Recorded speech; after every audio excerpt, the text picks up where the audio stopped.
Greetings, Eric Backer, naturopath, author of Candida Crusher. Thank you for checking out this video.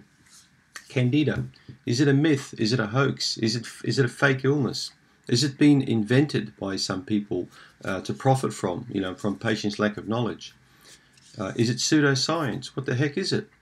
Well, if you go on the internet, you'll find lots of these science-based medical websites that completely discredit yeast infection.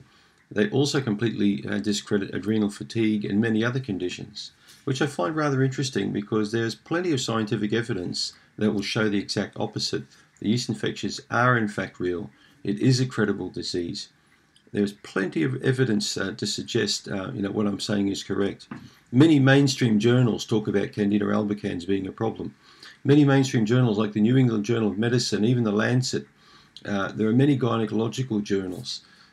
I could give you thousands of these references, and if you go and have a look at yeastinfection.org, you'll find plenty of references. There are many websites with lots of credible information about Candida, but the problem is this. There are a lot of idiots out there that are giving stupid information about Candida. People that are saying, that it kills you, and 90% of people have got an infection, they don't know about it, it attacks the brain, it creates retardation. And so when you get people making these ridiculous claims, of course you're going to get science, jumping on top of you.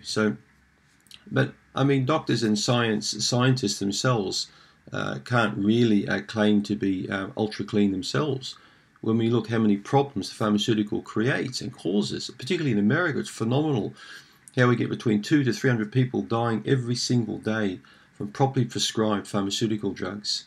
These aren't drugs that people take themselves. These are drugs that are being given to them by a doctor with a qualification in a controlled setting for a particular disease.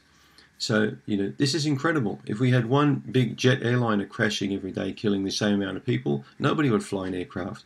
But medicine manages to get away with this, repeatedly day after day. Antibiotics are one of the leading causes of ultra disease in people, with over 120,000 deaths per annum in America alone from antibiotics.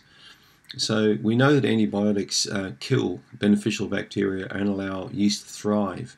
So the whole argument with medicine is there is no such thing as systemic Candida, when in fact there absolutely is such a thing as systemic Candida. We've seen that with AIDS patients and with people with severe immunocompromised disease. A lot of these people die of systemic Candida. But we also know that many people don't die of systemic Candida but have got very poor quality, low-grade lives because they have got a yeast infection that has gotten into the bloodstream, but it's in a low-grade sense.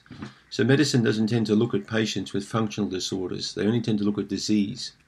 And unfortunately, until that day when they recognize Candida for being the scourge and the disease that it is, people like me will never get credibility.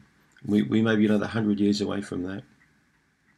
So I hope that answers your question. Candida is not hoax, it's not fake, but there are a lot of fools making ridiculous claims about yeast infections out there. And that's the unfortunate thing. And that discredits the whole industry, or people like me that try and help patients and have helped patients for many years with serious yeast infection.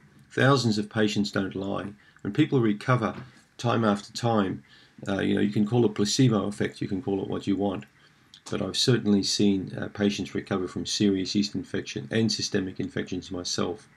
And I don't really care what the science says, because my only relationship is with my patient, not with the science itself. So I hope that answers your question. Thank you.